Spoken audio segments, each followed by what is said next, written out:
He was just a single dad singing in a park to make enough money for his daughter's dinner, his songs filled with a pain he couldn't hide. He never imagined the woman listening from the shadows was a reclusive billionaire music executive who held the power to change his life. But first, she would have to face the world she ran from, and he would have to learn to trust again.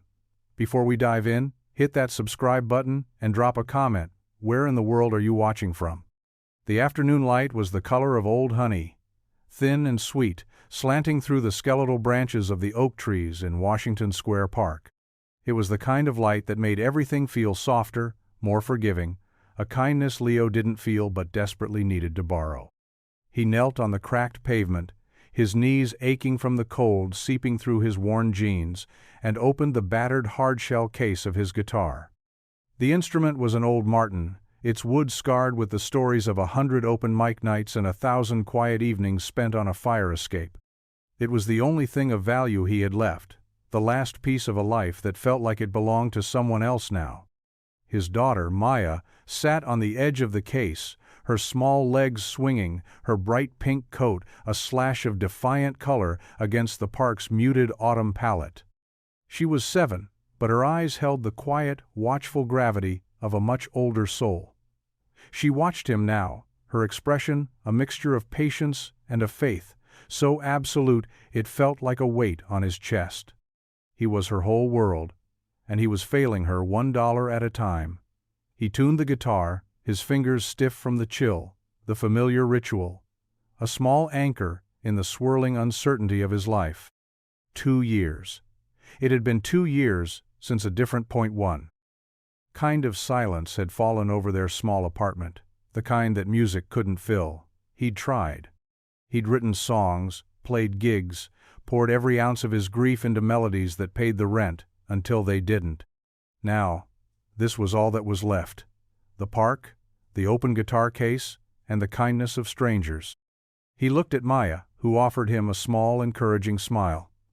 "Sing the one about the stars, Daddy," she whispered, her voice a puff of white in the cold air.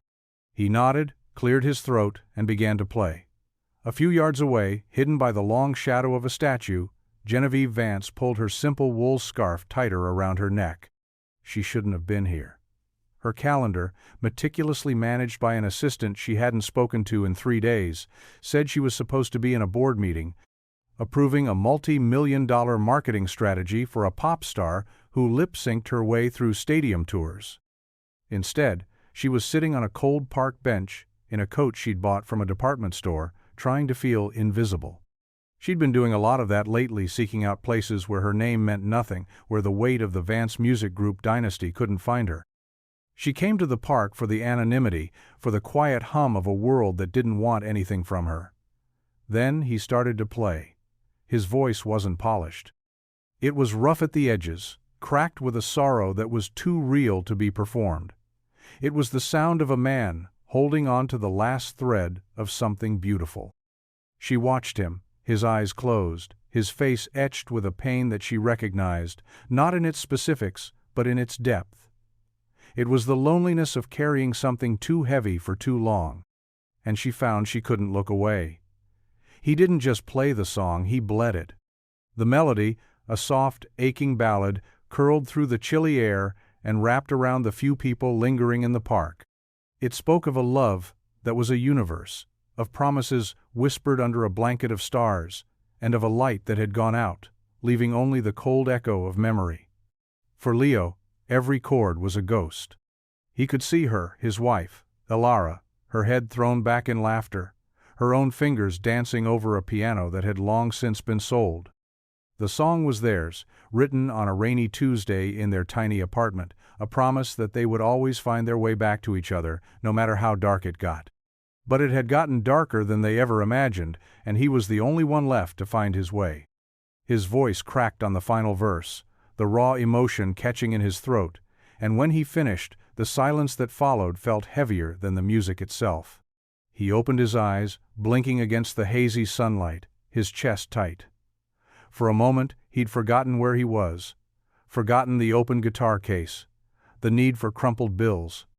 He was just a man singing to a ghost. Maya, however, had not forgotten. She hopped off the case, her small tin cana repurposed, tomato soup container in her hand. She approached an elderly couple who smiled and dropped in a few coins. She moved to a young student who offered a folded dollar. She was his brave little soldier, fighting a war with smiles and polite thank yous. Genevieve watched, her own hands clenched inside the pockets of her coat. The music had dismantled her. She was the head of an empire, built on commodifying sound, on turning soul into sales figures. Her label, Vance Music Group, was a machine that polished artists until they were unrecognizable, their raw edges sanded down for mass consumption. What she had just heard was the antithesis of everything she represented. It was pure, unvarnished, and devastatingly real. It was what music was supposed to be. Maya was now walking toward her bench, her steps small but determined. Genevieve froze. The little girl stopped a few feet away, holding up the can, her eyes wide and serious. "Did you like my daddy's song?" she asked. The question was so simple, so direct, it cut through the layers of cynicism Genevieve had spent a decade building. She couldn't find her voice, so she just nodded. She reached into her purse, her fingers fumbling past a wallet filled with corporate cards, and pulled out a crisp $100 bill. It was a careless, thoughtless amount, the kind of money she didn't even notice. She folded it twice and slipped it into the can, tucking it beneath the few other bills so the man wouldn't see it right away. "He's very talented," Genevieve managed to say, her voice huskier than she expected. Maya beamed, a smile so bright it could have warmed the entire park. "He's the best," she said, then turned and skipped back to her father, the can clinking softly with its new hidden weight. Genevieve stood up, her heart pounding, and walked away before the man could look up, before he could see her, before this fragile, stolen moment could be ruined by the truth of who she was. The interaction was brief, a fleeting exchange in the heart of the park. But for Maya, it was a victory. She scurried back to her father, the tomato soup can held reverently in both hands, its weight surprisingly substantial. She peered inside, her eyes widening at the sight of the folded bill nestled amongst the coins and singles. She knew it was different, special, but she didn't understand its value. To her, it was just a testament to her father's magic. "A lady gave us this," she announced, holding the can up to Leo. "She said you were very talented." Leo was still shaking off the last vestiges of the song, the phantom limb of his grief aching in the cold. He looked down at the can, his brow furrowing as he reached in and unfolded the bill. $100.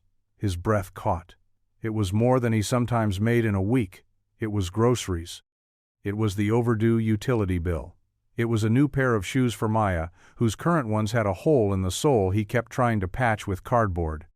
A wave of immense relief washed over him, so potent it almost brought him to his knees. It was followed immediately by a sharp, biting pang of pride. He looked up, scanning the park for the woman. He saw the back of a figure in a simple dark coat disappearing down a path, but he couldn't be sure it was her.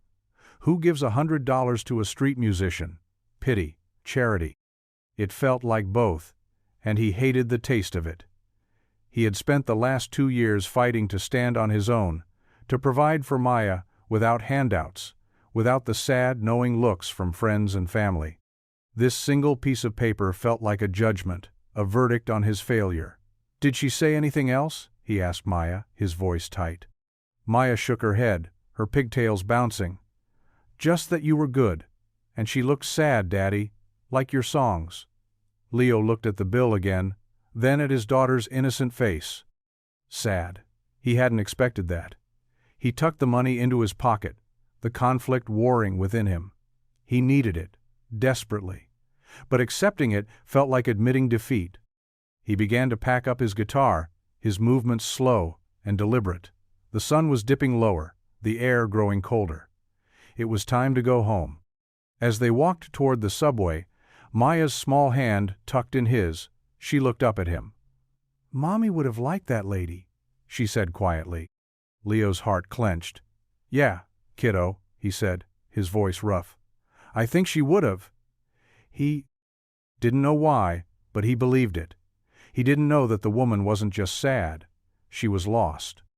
And in the raw honesty of his music, she had, for the first time in a very long time, felt found.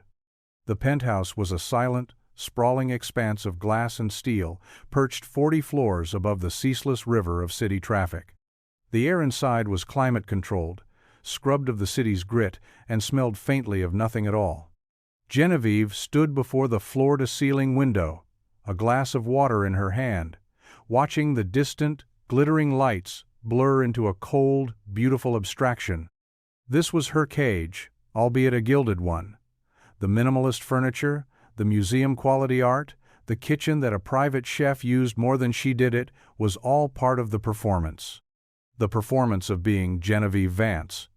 Her phone buzzed on the marble countertop, a sharp, insistent sound that grated on her nerves. She ignored it. It buzzed again. With a sigh, she walked over and answered, putting it on speaker. "Jen, where have you been?" The board was a disaster.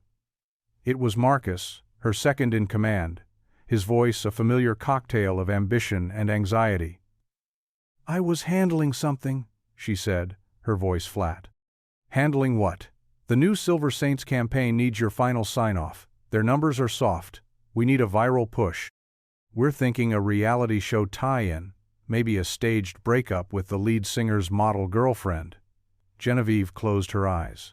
Silver Saints was her label's biggest cash cow, a boy band whose songs were written by committee and auto-tuned into sterile perfection. They were the embodiment of everything she had come to despise about the empire her father had built. "No," she said. There was a pause on the other end. "No? Jen, we're talking about a $50 million marketing budget. It's not a suggestion." "I don't care," she said, the words feeling foreign and powerful on her tongue. "Find something real. The song they submitted is soulless." Marcus let out an exasperated sigh. "Real doesn't sell, General. Polish sells, predictable sells. You know that. Your father built this company on that principle." "My father isn't running this company anymore," she said, a new hardness in her tone. "I am." She ended the call before he could respond, the silence rushing back in, heavier than before.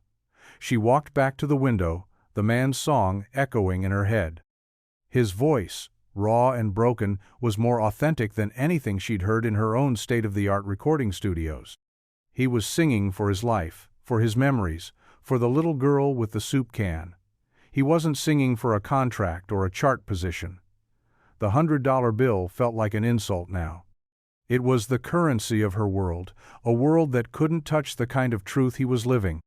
She had tried to pay for a feeling, to put a price on a moment of connection, and the thought made her feel cheap. She had to go back. She didn't know why, or what she would say, but she knew she couldn't let it end like that. She couldn't let him think she was just another wealthy passerby tossing a coin into the darkness. She needed him to know that he hadn't just been heard, he had been seen. The following day, Genevieve found herself drawn back to the park, a magnetic pull she couldn't rationalize.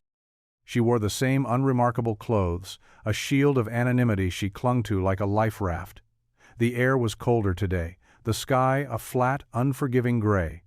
She sat on the same bench, her hands tucked deep in her pockets, a knot of anxiety tightening in her stomach. What was she even doing here? This was reckless. Her entire life was a carefully constructed fortress, designed to keep the world at a calculated distance. She didn't do spontaneous. She didn't do this. She was about to give up, to retreat to the sterile safety of her penthouse, when she saw them. Leo and Maya were walking toward their usual spot by the fountain. Today, Leo's shoulders seemed to carry an even heavier weight, his movements slower, more deliberate. He knelt to open his guitar case, and Maya, instead of her usual bright chatter, sat quietly beside him, tracing patterns on the dusty ground with her finger. Genevieve's heart ached for them, a feeling so foreign and sharp it almost made her stand up and leave, but she stayed. She watched as Leo played, but something was different. The music was still beautiful, but the raw, desperate edge from yesterday was gone, replaced by a quiet, hollow sorrow. It was the sound of a man going through the motions, The small crowd that had gathered yesterday was absent. A few people hurried past, their collars turned up against the wind, their faces closed. The open guitar case remained almost empty. After 2 songs, Leo stopped. He just sat there, staring at his hands, the guitar resting silently in his lap. Maya looked up at him, her small face a mirror of his own quiet despair. That was when Genevieve moved. She didn't think. She just stood and walked toward them, her boots making soft sounds on the damp pavement. Her heart was a frantic drum against her ribs. Leo looked up as her shadow fell over him, his eyes widening in recognition. He was on his feet in an instant, a guarded expression hardening his features. "You?" he said, his voice low. "I was hoping I'd see you," Genevieve said, her own voice surprisingly steady. She gestured toward the guitar case. "I wanted to apologize." He raised an eyebrow. "For what? The money?" "For how it must have looked," she said. It wasn't pity. Your music. It was the most real thing I've heard in a very long time. I didn't know how to say thank you." He studied her, his gaze intense, searching. He was trying to read her, to find the angle, the catch. But there wasn't one. There was only a woman in a simple coat standing in a park, looking as lost as he felt. "It's Jen," she said, extending a hand, offering a name that was only half the truth. He hesitated for a moment, then took her hand. His was calloused and cold. "Leo," he said. And in that simple handshake, a fragile, unspoken truce was formed between 2 strangers, both hiding from a world that had taken too much. The second encounter was a study in caution. Leo remained standing, his posture a subtle barrier between Genevieve and his daughter. The guitar case, still open and mostly empty, lay at his feet like a silent testament to his struggle. He didn't trust her, not yet, but the flicker of something genuine in her eyes, the same sadness Maya had pointed out, kept him from shutting her down completely.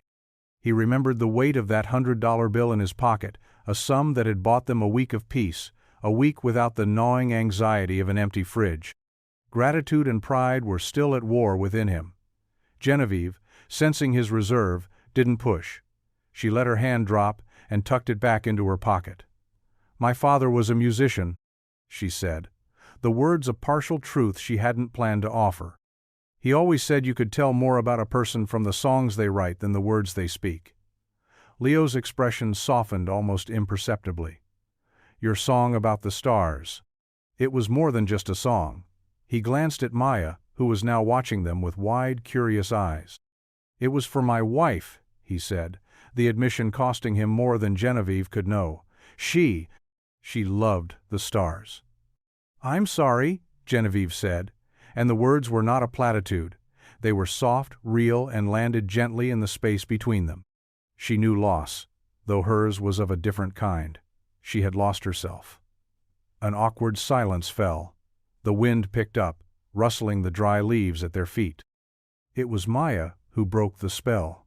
"I'm cold, Daddy," she said, her voice small, "and I want hot chocolate." Leo looked down at his daughter, then back at Genevieve. He was about to make an excuse, to politely end the conversation and retreat back into the safety of his solitude.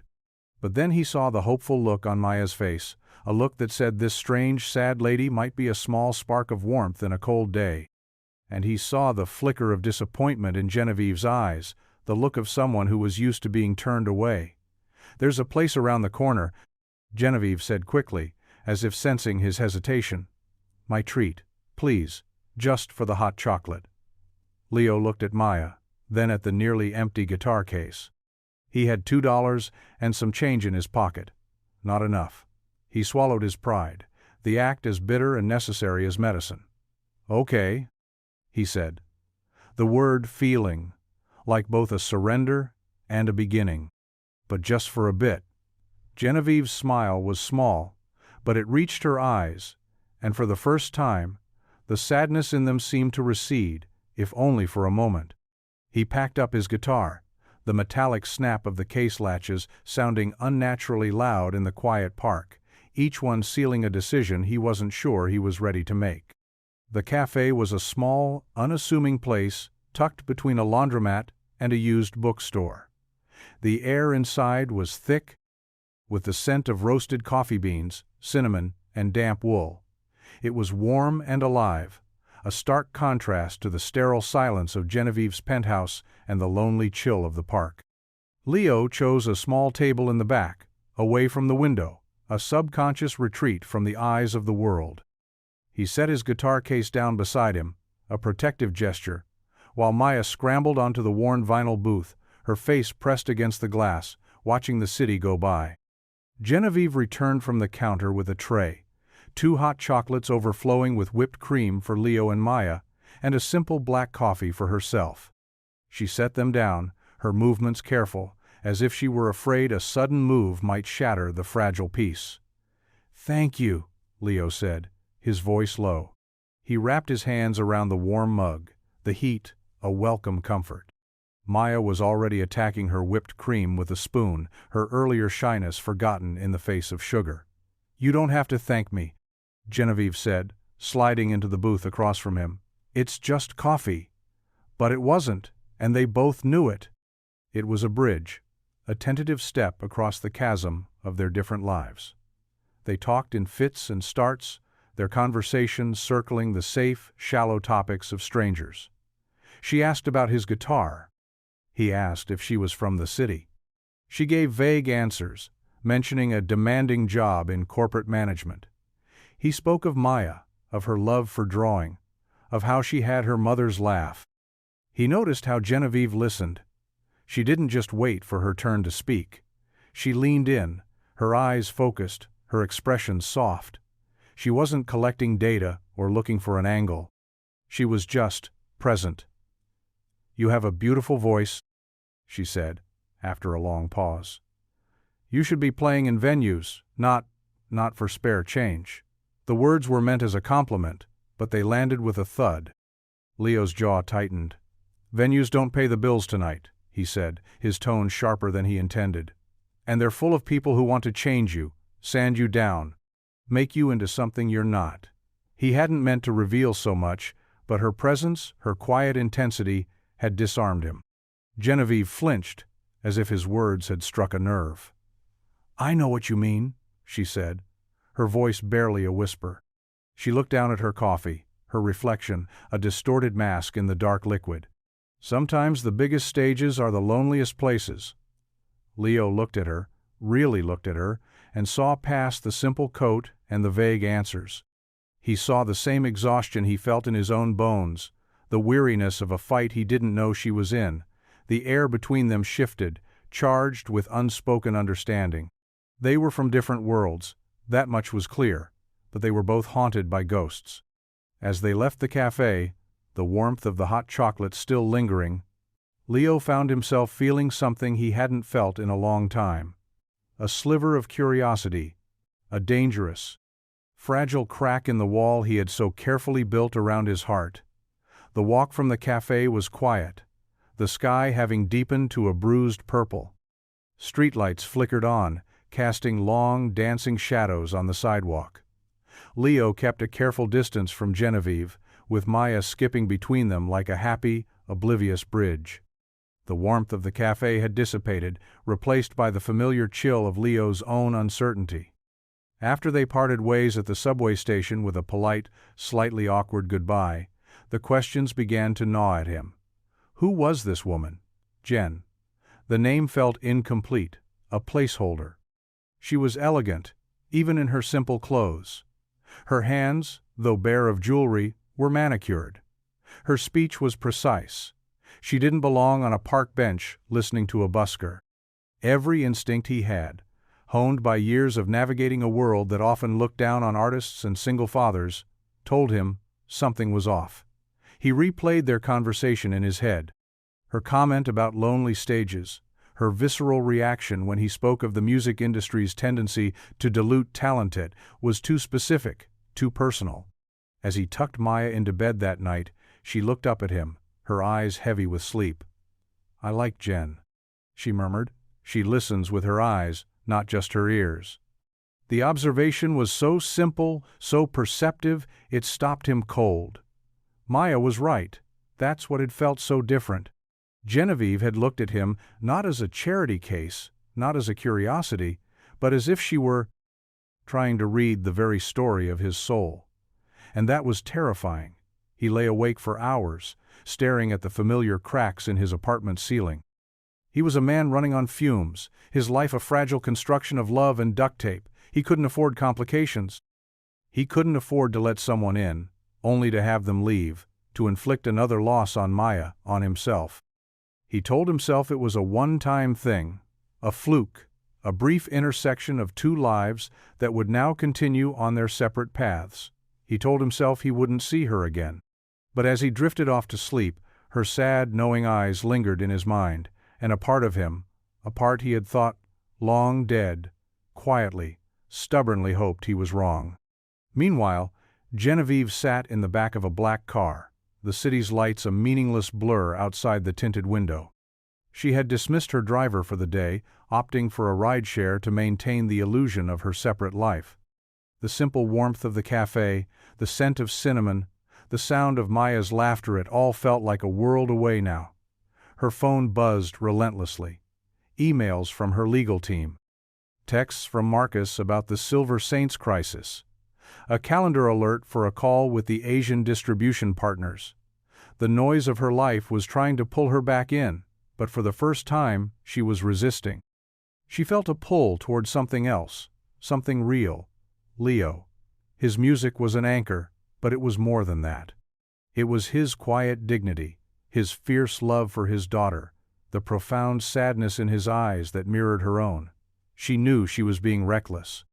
Building a connection on a foundation of omission was a fool's game. She was Genevieve Vance, a name that came with a legacy, a fortune, and a mountain of expectations. Jen was a fiction, a fragile persona she had created on a park bench. But Jen felt more real than the woman whose face occasionally graced the cover of business magazines. She made a decision, right there in the sterile quiet of the car. She would find him again. She wouldn't push. She wouldn't offer anything he couldn't accept. She would just show up. She didn't know what she was looking for. Maybe just another conversation, another hour of feeling like a person instead of a brand. It was a dangerous, illogical path, but it was the only one that felt like it led somewhere she wanted to go. For the first time in years, Genevieve Vance was not following a plan. She was following a feeling, and it was leading her straight back to him. True to her decision, Genevieve returned to the park the next afternoon. This time, she came prepared. Tucked into a simple canvas tote bag was a thermos of hot apple cider and a bag of warm, soft pretzels from a street vendor 2 blocks away. It was a simple, unassuming offering, a gesture she hoped would feel like friendship, not charity. She found Leo in his usual spot, his guitar case open, singing a quiet, bluesy tune that seemed to carry the weight of the gray sky. Maya was drawing in a sketchbook, a world of colorful creatures taking shape under her small, focused hands. Genevieve waited until he finished the song, her heart a nervous flutter. She approached slowly, and when he looked up, a flicker of surprise crossed his face, followed by his usual guarded caution. "I was in the neighborhood," she said, the lie feeling less like a deception and more like a necessary password. "I brought provisions." She held up the bag of pretzels. A genuine smile touched Leo's lips, crinkling the corners of his tired eyes. "You're going to spoil us," he said, but there was no edge to his voice this time. Maya's head popped up. "Pretzels!" she squealed, her artistic focus immediately abandoned. Genevieve laughed, a real, uninhibited sound that surprised even herself. "The biggest they had," she said, handing the bag to Maya. She then offered the thermos to Leo. "And cider. It's cold out." He accepted it, their fingers brushing for a brief moment. The small spark of contact was unexpected, and they both pulled back slightly, a silent acknowledgement of a line they hadn't yet defined. They sat on the edge of the fountain, sharing the pretzels and sipping the warm cider. They talked more easily this time. He told her about his first band, a scrappy punk group that played in dive bars for free beer. She told him about learning piano as a child, about how she used to write her own songs before she got serious about her career. Each small revelation was a carefully placed stone, building a bridge across the gap between them. He found himself wanting to know more about her, about the corporate management job that made her look so haunted. She found herself mesmerized by the way he spoke about music, not as a product, but as a language, a lifeline. As the afternoon light began to fade, he found himself not wanting her to leave. I have a small studio space at my apartment," he said, the words coming out in a rush before he could second-guess them. "It's nothing fancy, just some old equipment, but if you ever wanted to see it." It was a massive leap of faith. His apartment was his sanctuary, his fortress. Inviting her in was inviting her past the walls he had so carefully constructed. Genevieve's breath hitched. She saw the vulnerability in his offer, the trust he was tentatively extending. "I'd love that," she said, her voice soft. "I'd love that very much." He hadn't just invited her to his home, he had invited her into his world. And as she looked at him, his face illuminated by the setting sun, she knew with a terrifying certainty that she was already starting to fall in love with it.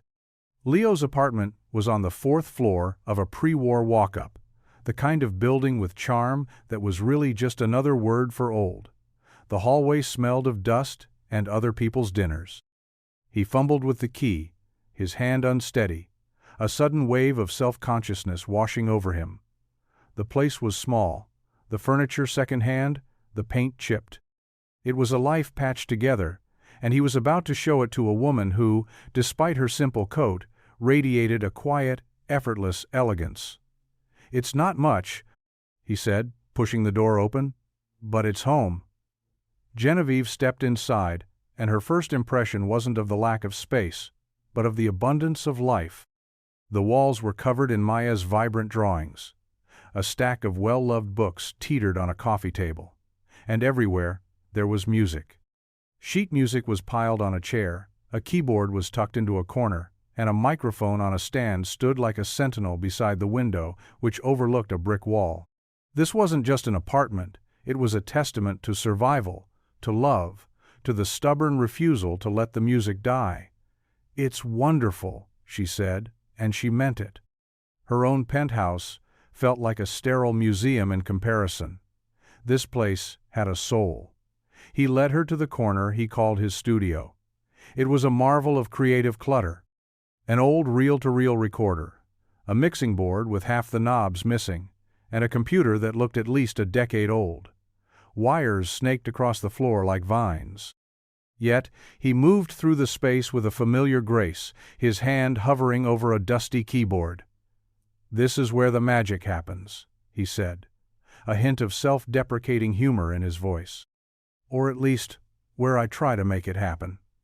He sat down and played a few chords, a simple, melancholic melody that filled the small room. He showed her a binder filled with his lyrics, the pages worn, the ink sometimes smudged. They were poems of grief, of hope, of a love that transcended death. It was the most intimate part of himself, and he was sharing it with her. Genevieve sat on a stool, her tote bag forgotten at her feet, and listened. She was no longer Jen, the mysterious woman from the park. She was Genevieve Vance, the woman who owned the largest music conglomerate in the world, sitting in a tiny, cluttered apartment, listening to the most authentic artist she had ever encountered. The irony was a physical ache in her chest. He was everything her company was designed to destroy, and he was everything she was beginning to realize she needed. "You're a poet," she said, when he finally stopped playing. He looked up, his face flushed with a mixture of pride and vulnerability. "I'm just a guy with a guitar." "No," she said, her voice firm. "You're the real thing, Leo." The weight of her secret pressed down on her. How could she tell him that she was the queen of the counterfeit? That her entire life was built on the very system he railed against? She couldn't, not yet. So she just sat there, in the warmth of his small music-filled world, and let herself pretend, for just a little longer, that she was someone worthy of being in it. The more time Genevieve spent with Leo and Maya, the more the two halves of her life felt like they were on a collision course. During the day, she was Jen, a woman rediscovering the simple joys of park benches and cheap coffee. At night, she was Genevieve Vance, fielding frantic calls from her executive team, vetoing marketing campaigns, and feeling the immense, suffocating weight of her responsibilities. The lie of omission was beginning to feel less like a shield and more like a ticking bomb. One afternoon, as she and Leo were walking through a less crowded part of the city, a sleek black town car slowed as it passed them. Genevieve saw the face in the back window, a board member from her company, a man whose smile was as sharp and cold as a shard of glass. Her blood ran cold. She instinctively turned her head away, pulling her scarf higher, her heart hammering against her ribs. She grabbed Leo's arm, a motion born of pure panic. "Let's go this way," she said, her voice tight, steering him abruptly into a narrow side street. Leo looked at her, confused by her sudden tension. "Everything okay?" he asked. "Fine," she said, forcing a smile that didn't reach her eyes. I thought I saw someone I used to work with." It wasn't a pleasant parting of ways. It was a flimsy excuse, and he seemed to sense it. The guarded look returned to his eyes. He didn't press her, but a new layer of caution settled between them. The near miss left Genevieve shaken. She realized how precarious her double life was. The city was her territory, her kingdom. There were 1,000 eyes that could recognize her, 1,000 connections that could expose her. She was playing with fire, and she knew that Leo and Maya would be the ones to get burned if she wasn't careful. That evening, back in the safety of Leo's apartment, Maya inadvertently shed a light on the situation with her usual startling perception. She was sitting on the floor, drawing, while Leo and Genevieve made a simple dinner of pasta and jarred sauce. "Jen," Maya said, not looking up from her paper, "why do you look so tired all the time?" Genevieve paused, a wooden spoon hovering over the steaming pot. "I guess I just have a lot on my mind, sweetie." Maya finally looked up, her gaze direct and unnervingly wise. "You look like Daddy did after Mommy went to the stars. Like you're holding your breath and you forgot how to let it out." The comparison was so raw, so accurate, it knocked the air from Genevieve's lungs. Leo froze, his hand stilling as he grated cheese. He looked at Genevieve, and for the first time, he didn't just see a mysterious, sad woman, he saw a kindred spirit in hiding. He saw the same bone-deep weariness he lived with every day. Maya's innocent words had done what hours of conversation couldn't. They had revealed the shared, invisible wound that connected them. Genevieve knelt beside Maya, her voice a whisper. "You're a very smart little girl," she said. And when she looked up at Leo, her eyes were swimming with an emotion he was beginning to recognize as his own. The lie was still between them, but for a moment, the truth of their shared loneliness felt infinitely more powerful. As the weeks turned into a month, a fragile, unspoken routine began to form. Genevieve found herself spending more time in Leo's world than in her own. The park, the cafe, the cluttered apartment, these places began to feel more like home than her own silent penthouse. She learned the specific groan the fourth step on his building staircase made. She learned that Maya insisted on cutting her sandwiches into star shapes. He learned that she had a surprisingly goofy laugh when she wasn't trying to hide it, and that she was a terrible cook, but a patient and dedicated taste tester for his own simple meals. One crisp Saturday, they took Maya to the river. They didn't do anything special. They skipped stones, their laughter echoing over the water. They watched the ferries glide by, and Maya narrated elaborate stories about the people on board. Genevieve felt a lightness in her chest she hadn't experienced since she was a child, a simple, unburdened joy. She sat on a bench, watching Leo lift Maya onto his shoulders, her small hands tangled in his hair as she pointed at the sky. They looked like a family. The thought was both beautiful and terrifying. She was falling for him, deeply and irrevocably. And he, in his own quiet, guarded way, was letting her in. The walls he had built were slowly coming down, brick by brick. He started sharing new songs with her, melodies filled not just with grief, but with a tentative, burgeoning hope. He talked about his dreams, the ones he'd had with Elaroff, a small independent record label, a place for artists who didn't fit the mold. It was a mirror of her own secret long-buried desires. The closer they became, the heavier her secret weighed upon her. The lie was no longer just an omission, it was a betrayal of the very authenticity she cherished in him. Every time he railed against the soulless corporations and music industry sharks, a part of her withered. She was the shark. She was the corporation. How could she ever tell him? She promised herself she would. Soon, when the time was right. But the right time never seemed to arrive, and the lie continued to grow, a silent, creeping vine that was threatening to choke the most real thing she had ever known. The moment of reckoning arrived on a Tuesday, in the most mundane of places. Leo's guitar, his trusted companion and lifeline, had finally succumbed to the years of use. A hairline crack had appeared in the neck, a fatal wound that muted its once rich voice. He needed a specific part for the repair, a rare piece he knew he could only find at a specialty music shop downtown, the kind of place frequented by professional musicians and industry insiders. He left Maya with a trusted neighbor and took the subway into the heart of the city, a place he usually avoided. The shop was a haven of polished wood and gleaming instruments. As he waited for the clerk to find the part, he browsed the magazine rack, and there she was.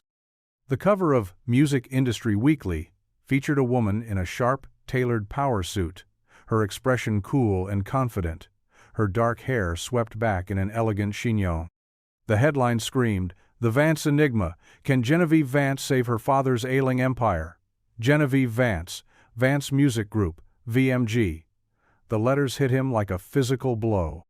He snatched the magazine from the rack, his hands trembling as he flipped it open. There were more photos inside. Genevieve on a stage, accepting an award. Genevieve shaking hands with a rock star his old band used to idolize. Genevieve standing in front of the gleaming VMG tower, the undisputed queen of a world he despised. General. It was all there. The corporate management job, the demanding schedule. The reason she understood the loneliness of the stage. The lie. It wasn't just a lie. It was a canyon. He felt like a fool, a project, a blue-collar curiosity for a bored billionaire. Every shared moment, every quiet conversation, every pretzel and cup of cider felt tainted, curdled by the deception. He paid for the guitar part in a daze, the magazine tucked under his arm like a piece of evidence. The ride home was a blur.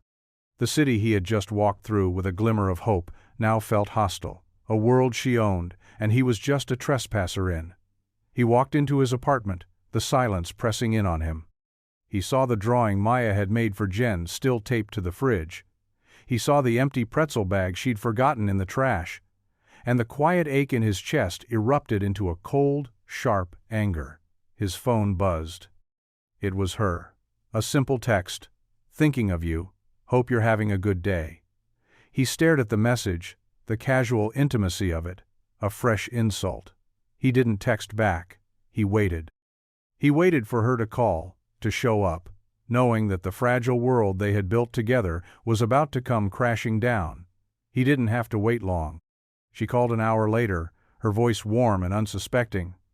"Hey, I was just calling to see—" "I know who you are," he said, his voice flat, devoid of all emotion. The line went silent. He could hear her sharp intake of breath, the sound of a world tilting on its axis. "Leo?" she began, her voice small, fragile. "Don't," he cut her off. "Don't Leo me. Or should I be calling you Ms. Vance? What's the protocol when you find out you've been a social experiment for a billionaire?" "It wasn't like that," she said, her voice pleading. "Please, just let me explain." "Explain what?" He shot back, the anger finally breaking through. "Explain how you slummed it in the park? How you bought my daughter hot chocolate and listened to my stupid, heartfelt songs, all while running the biggest, most soulless music machine on the planet?" The very machine that chews up and spits out guys like me for breakfast? He was pacing his small apartment, the magazine lying open on the table, her smiling corporate face mocking him. "I wanted to tell you," she said, her voice cracking. I didn't know how. I was afraid." "Afraid of what?" He laughed, a bitter, humorless sound. "That I'd ask for a record deal? That I'd hit you up for a loan? Did you think I was after your money, Genevieve?" The use of her full name was a deliberate twist of the knife. "No, I was afraid you'd look at me exactly the way you're looking at me right now," she whispered. "Like a name, not a person. You saw me, Leo. For the first time in years, someone actually saw me." "What I saw was a lie," he said, his voice dropping to a cold, quiet finality. "I let you into my life. I let you near my daughter. I trusted you." The word trusted hung in the air between them, an epitaph. "Leo, please," she begged. "Don't do this." "It's already done," he said. "Stay in your world, Miss Vance. We'll stay in ours." He ended the call, the silence that followed roaring in his ears. He sank onto his couch, the anger draining away, leaving behind the familiar, crushing weight of loss. He had let himself hope, just for a moment, and the fall back to reality was colder and harder than he could have ever imagined. The days that followed the confrontation were a study in gray. The color seemed to leach out of everything. Leo's apartment felt hollow, the music corner gathering a thin layer of dust. He tried to play his guitar, its neck now carefully repaired, but the notes felt empty, the melodies devoid of the hope that had begun to creep into them. He was a ghost in his own life, going through the motions for Maya's sake. He still took her to the park, but he no longer brought his guitar. The open case felt like an open wound. Maya, with her child's intuition, knew something was deeply wrong. She stopped asking about Jen, her name becoming a silent, forbidden word in their small world. She drew pictures that were less vibrant, her usual starbursts of color replaced with muted blues and grays. "Daddy, are you sad again?" she asked one evening, her small hand on his arm. "Just tired, kiddo," he lied, hating the word as it left his mouth. He was more than tired, he was broken. The brief, beautiful interlude with Genevieve had only served to highlight the stark reality of his life. He felt foolish, naive. He had allowed himself to believe that the chasm between their worlds could be bridged by a shared glance and a warm pretzel. Now, the weight of his own world felt heavier than ever. Meanwhile, Genevieve had retreated back into her fortress, but the walls no longer felt safe. They felt like a tomb. She sat through the board meeting about the Silver Saints campaign in a numb haze, her presence physical but her spirit absent. Marcus droned on about brand synergy and market penetration, and all she could hear was the finality in Leo's voice. "Stay in your world." Her world felt like a prison. The penthouse was an echo chamber of her loneliness. The awards on her mantle were meaningless trophies. She had everything, and she had nothing. The irony was suffocating. She had run from her life to feel real, and in doing so, she had destroyed the one real thing she had found. She knew she had hurt him, had broken his trust. But his words, "Did you think I was after your money?" haunted her. It was the furthest thing from the truth. She hadn't been afraid of what he wanted from her. She had been afraid of what she wanted from him. His quiet strength, his unwavering love for his daughter, his beautiful, broken music. She had wanted to be a part of it, and she had ruined her chance by not being brave enough to be honest from the start. Both of them were adrift in their separate, self-imposed exiles, the silence between them a vast, uncrossable ocean. The story, as stories about reclusive billionaires tend to do, eventually broke. It started as a whisper on an industry blog, a blind item about a powerful music mogul seen canoodling with an unknown street musician. Within days, a grainy paparazzi photo surfaced. It was them, sitting on the park fountain, sharing the apple cider. They were laughing. The intimacy of the moment, now stripped bare and laid out for public consumption, was grotesque. The headline was predictable and cruel: "Billionaire's Ballad, Genevieve Vance's Blue-Collar Distraction." The media descended on Leo's life like a flock of vultures. Reporters camped outside his apartment building. Cameras flashed in his face when he took Maya to school. They shouted questions at him, reducing his life, his grief, his connection with Genevieve, into a series of sordid talking points. Was he her secret lover? Was she going to sign him? Did he know who she was? He was no longer Leo, the struggling musician. He was a character in a drama he hadn't written. His quiet, predictable world had been shattered. The neighbors who used to smile and say hello now averted their eyes, unsure what to make of the sudden chaos. The sanctity of his home felt violated. Maya was scared. She clung to his leg, her face buried in his jeans, whenever a camera was pointed their way. This was his worst nightmare realized. He had let the outside world in, and it was tearing them apart. He felt a white-hot rage, not just at Genevieve, but at the entire system she represented. This was what her world did. It consumed, it distorted, it destroyed, it took something pure and twisted it into a spectacle. He changed his phone number. He stopped answering the door. He felt trapped, a prisoner in his own home. The fragile hope he had allowed himself to feel had curdled into a bitter, profound resentment. He had been right to push her away. He had been right to protect his world. But the protection had come too late. The damage was already done. The storm had arrived, and he and Maya were caught in the middle of it, with nowhere to hide. The tipping point for Genevieve came not from a board meeting or a frantic call from her PR team, but from a small, shaky voice on a voicemail she almost deleted. She had been screening her calls for days, hiding in her penthouse, while the storm she had inadvertently created raged outside. But a message from an unknown number had slipped through. She pressed play, expecting another reporter or a disgruntled investor. Instead, she heard, "Hi, Generals." "It's Maya." The child's voice was hesitant, small, a world away from the bright, confident girl she had known.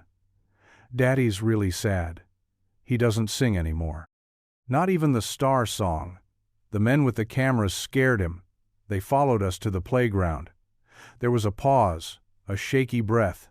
"I miss you." "Daddy does too, but he's too proud to say it. His songs are broken now. Please, can you fix them?" The message ended.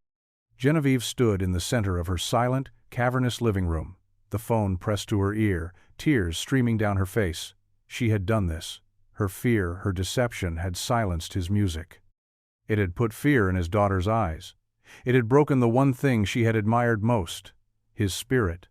Maya's plea, "Can you fix them?" was a clarion call. She couldn't fix his songs. Only he could do that. But she could fight the world that was trying to destroy him. In that moment, something inside Genevieve shifted. The fear that had paralyzed her for years, fear of her father's legacy, of the board's expectations, of her own inadequacy, was burned away by a sudden, fierce clarity. She was Genevieve Vance. She had power, she had resources, she had a voice. And she was done being silent. She was done hiding. She picked up her phone and made a call, not to her assistant, but to the head of her legal department. "I want to schedule a press conference," she said, her voice clear and cold as steel. "Tomorrow morning. And I want to issue cease and desist letters to every media outlet that has printed Leo or his daughter's name or image. Use the full weight of this company. I don't care what it costs. Shut it down, now." For the first time in a very long time, she wasn't running from a problem. She was running toward a solution.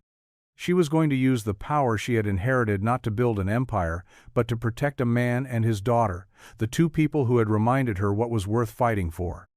The press conference was held in the VMG Tower's stark, minimalist atrium. The room was packed, a sea of cameras and reporters buzzing with anticipation. Genevieve Vance hadn't spoken to the press in over 2 years. Her sudden reappearance was the biggest story in the industry. She walked to the podium, not in a power suit, but in a simple black dress. She looked poised, but there was a new, unyielding strength in her eyes. She didn't read from a prepared statement. She spoke from the heart. For the past few weeks, you have been consumed with a story about my private life, she began, her voice steady, echoing through the silent room. A story you have twisted into a narrative of scandal and speculation. You have hounded a private citizen, a good and decent man, and you have terrified his child. And, for my part in creating the circumstances that allowed this to happen, I am deeply, profoundly sorry. She paused, letting the words land. You've speculated about my relationship with Leo. Let me be clear, I sought him out. I sought him out because he is one of the most brilliant, authentic, and soulful musicians I have ever heard. In a world of manufactured hits and auto-tuned voices, he is the real thing. She looked directly into the cameras. But this is not a story about a record deal. This is a story about what our industry has become. We have forgotten how to listen. We have forgotten that music is not a product. It is a lifeline. It is the sound of the human heart. And we, in our pursuit of profit, have been silencing it. The room was stunned into silence. This was not the carefully managed corporate speech they had expected. Effective immediately, Vance Music Group is changing, she announced. I am launching a new division, an independent endowment within VMG. It will be called Echo Park Records. Its sole mission will be to find and fund artists like Leo artists who have something to say, artists who don't fit the commercial mold. We will not own their music. We will provide the resources for them to create and to own their own work. We will be partners, not owners. We will get back to the business of art, not just commerce. It was a bombshell, a revolution in a world built on exploitation. She was taking her father's empire and turning it on its head. As for Leo, she concluded, her voice softening, he is not my blue-collar distraction. He is a man who, through his quiet dignity and his beautiful music, reminded me of who I was supposed to be. The media circus ends today. Leave him alone. With that, she turned and walked away from the podium, leaving behind a room of speechless reporters and the shattered remains of the industry's old rules. She had taken back her own story, and in doing so, had created a space where his could finally be heard. Leo watched the press conference on a small, flickering television in his neighbor's apartment, having avoided his own to escape the reporters.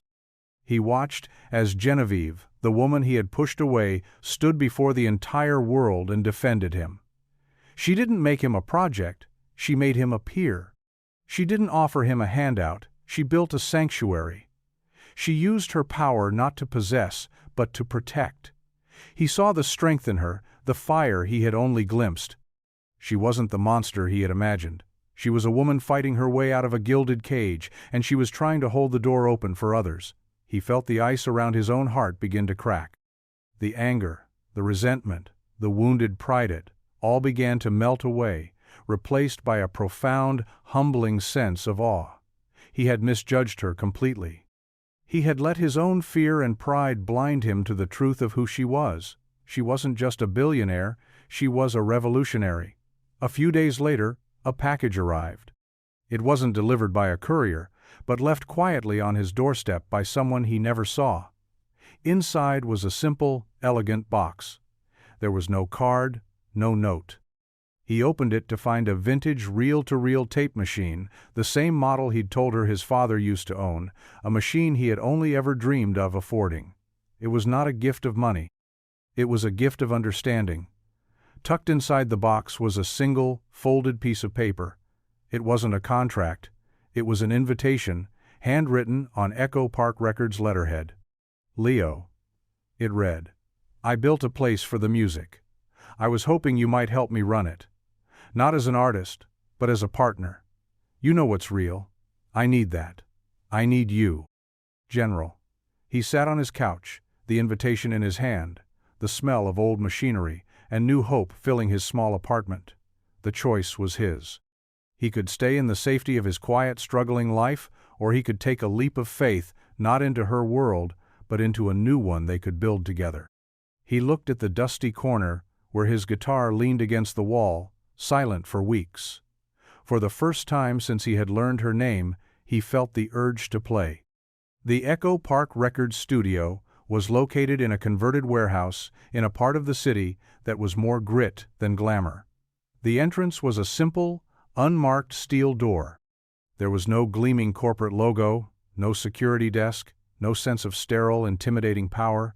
When Leo pushed the door open, he was met not with silence, but with the warm, chaotic hum of creation. The main room was vast and open, with exposed brick walls and soaring wooden rafters. Sunlight streamed through huge industrial windows, illuminating dust motes dancing in the air. It was filled with a curated collection of vintage equipment-old mixing boards, tube amplifiers, a grand piano with a rich, aged patina. In one corner, a young singer-songwriter was hunched over a guitar, her eyes closed in concentration. In another, a jazz trio was quietly improvising. It felt less like a record label and more like a musician's sanctuary. Genevieve was standing by the main soundboard, her back to him. She was dressed in simple jeans and a sweater, her hair pulled back in a loose ponytail. She was talking to an engineer, pointing at a set of levels, her expression focused, passionate. She looked more at home here than she ever had in her penthouse or in the park. She looked like she belonged. She turned, as if sensing his presence, and their eyes met across the room. 100 unspoken words passed between them in that single, silent glance: apology, forgiveness, fear, and a fragile, shimmering hope. She walked toward him, her steps unhurried. She stopped a few feet away, a nervous energy about her that he hadn't seen before. "You came," she said, her voice soft. "You built it," he replied, his gaze sweeping across the room. "I told you I would." A young woman with bright purple hair walked by and smiled at Genevieve. "Jen, the reverb on track 3 is perfect. Thanks," she called her Jen. Here, in this space she had created, she wasn't Miss Vance, she was just Jen. "I was wrong," Leo said, the words heavy, honest. "I let my own pride, my own fear, get in the way. I saw the name, the money, and I stopped seeing you." "And I hid behind it," she countered, her voice thick with emotion. "I was a coward, Leo. I should have trusted you with the truth from the beginning." "So," he said, a ghost of a smile on his lips, "I guess that makes us even." He held out the invitation she had sent. "This offer, you serious? A partner?" "I've never been more serious about anything in my life," she said. "This place, it needs a heart. It needs someone who remembers why the music matters more than the machine. That's you." He looked around the room again, at the artists working, at the warm, inviting space. He thought of his wife, of their shared dream. This place was that dream made real. "Okay," he said, his voice finally steady. "Okay, Jenel, let's make some music." And in the middle of the noisy, beautiful, chaotic studio, they stood in their own pocket of quiet, the past, finally behind them, the future, an unwritten song waiting to be composed, together. Months melted into a year, and Echo Park Records became more than just a label. It became a movement. It was a haven for the artists the mainstream had overlooked, the poets, the bluesmen, the folk singers with stories to tell. Leo, as a partner and lead producer, had a natural gift for it. He didn't change artists, he nurtured them. He listened, he guided, he helped them find the purest version of their own voice. His quiet strength and unwavering belief in authenticity became the label's heart and soul. Genevieve, for her part, had found her own purpose. She handled the business, the distribution, the finances, using her formidable skills to protect her artists, not exploit them. She built a new kind of empire, one founded on respect and artistic freedom. She was still Genevieve Vance, but the name no longer felt like a burden. It was a tool she used to build something beautiful. Their own relationship unfolded in the quiet moments between sessions. A shared look across a mixing board.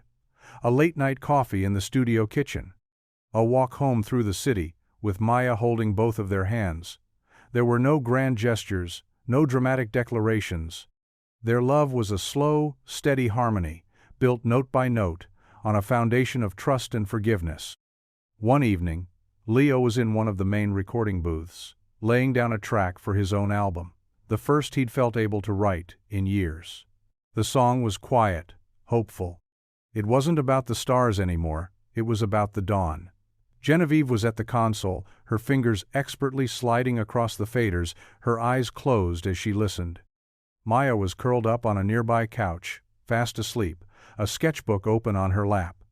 On the page was a new drawing, a man, a woman, and a little girl, standing together on a stage, not under the glare of spotlights, but under a sky full of hand-drawn, smiling stars. When Leo finished the last chord, the silence in the studio was warm and full. He looked through the glass at Genevieve. She opened her eyes, which were shining with tears, and gave him a smile that held all the love in the world. He had walked into a park a year ago, a broken man, singing for spare change. He had met a woman hiding from a world that was trying to erase her. They had been two lonely, disparate notes. But together they had finally found their key, creating a life that was more beautiful than any song they could have ever written.